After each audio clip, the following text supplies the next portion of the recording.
உயிர் காக்கக்கூடிய அறுசுவை அமிர்தத்தை பற்றி பார்க்க போகிறோங்க. வருகிற வெயில் காலங்களில் உங்களை பாதுகாக்கிறதுக்கு இது ரொம்ப ரொம்ப முக்கியம். இந்த கிட்னி செயலிழப்பு, இன்னும் கிட்னியில் பாதிப்பு இருக்குது, உடல் சூடு, ஹீட், ஸ்ட்ரோக்கு, இன்னும் சுகரு, ப்ரெஷரு, எல்லாரும் கவனமாக பாருங்கள். ஒரே ஒரு விஷயம் நம்ம கையாளுறதன் மூலம் அற்புத தீர்வை பெறலாம். இப்போ சொன்ன பிரச்சனைகள் இருந்து இதில் இருக்கிறது என்ன தெரியுங்களா? புளி தண்ணீர் 1 அப்படின்னு நம்ம குரு வைத்திய வாழ்வியல்ல அழைக்கக்கூடிய ஒரு விஷயம். இது எப்படி தயாரிக்கிறதுன்னு சொல்ற இதெல்லாம் பெரிய சிதம்பர ரகசியம் அல்ல. எல்லோரும் தெரிஞ்சுட்டு உங்க சுய விருப்பத்துல உங்களை பாதுகாக்கணும்னா பாதுகாத்துங்க.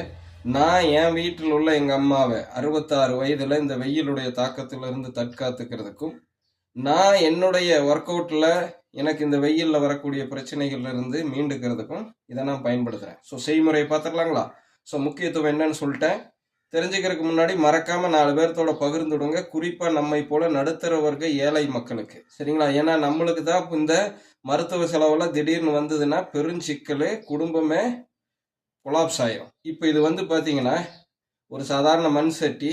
இதில் ரேஷன் பச்சரிசியை பயன்படுத்தி, சரிங்களா, 1 மணி நேரத்துக்கு ஊற வச்சு முதல்ல கொதிக்க வச்சு, அதாவது இதுக்குள்ளே தண்ணியை ஊற்றி கொதிக்க வச்சுட்டு, அது கேஸில் செஞ்சாலும் சரி, அடுப்பில் செஞ்சாலும் சரி, கொதிக்க வச்சுட்டு அதுக்கப்புறம் ஊறின அந்த அரிசியை போட்டு, அரிசி புழக்காம முழுதாக இருக்கணும் அரிசி, அந்த மாதிரி மிதமான சூட்டில் வேக வச்சு கஞ்சி வந்ததுக்கப்புறம், அதாவது கொதிச்சதுக்கப்புறம் அந்த கஞ்சியை வடிச்சிட்டு மதிய சாப்பாடு பயன்படுத்துகிறதா வச்சுக்கிட்டா, இரவு மிச்சமாகிற சாப்பாட்டில் நம்ம வீட்டு ராணி தேனீக்கள், நல்லா புரிஞ்சுங்க, ராணி தேனி அப்படின்னா அதற்கு ஒரு இலக்கணம் வச்சிருக்கேன். நம்ம குடும்ப தலைவிகளை தான் அப்படி நான் அழைக்கிறேன்.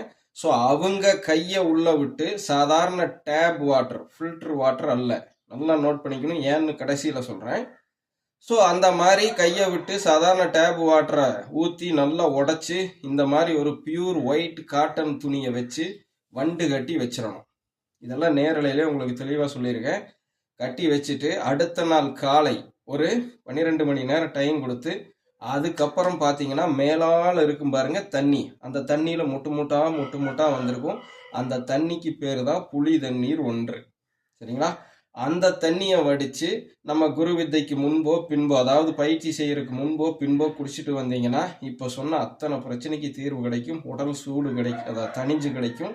கிட்னியில் பிரச்சனை, சட்னியில் பிரச்சனை, அஜீரண கோளாறு, இன்னும் வாய்வு பிரச்சனை, கேஸ் ட்ரபிள், மலச்சிக்கல், பெருங்குடல் புற்றுநோய் வரை எதிர்த்து போராடுறதுக்கான சக்தி இதுக்குள்ள இருக்கு. இவ்வளவுதான் விஷயம். ஸோ தொடர்ந்து பாருங்க. இன்னும் எங்களோட ஆராய்ச்சி தகவல் உங்க முன்னாடி வச்சுட்டு இருக்கிறேன். உங்க சுய விருப்பத்தில் பின்பற்றி பலன் பெற்றுருங்க.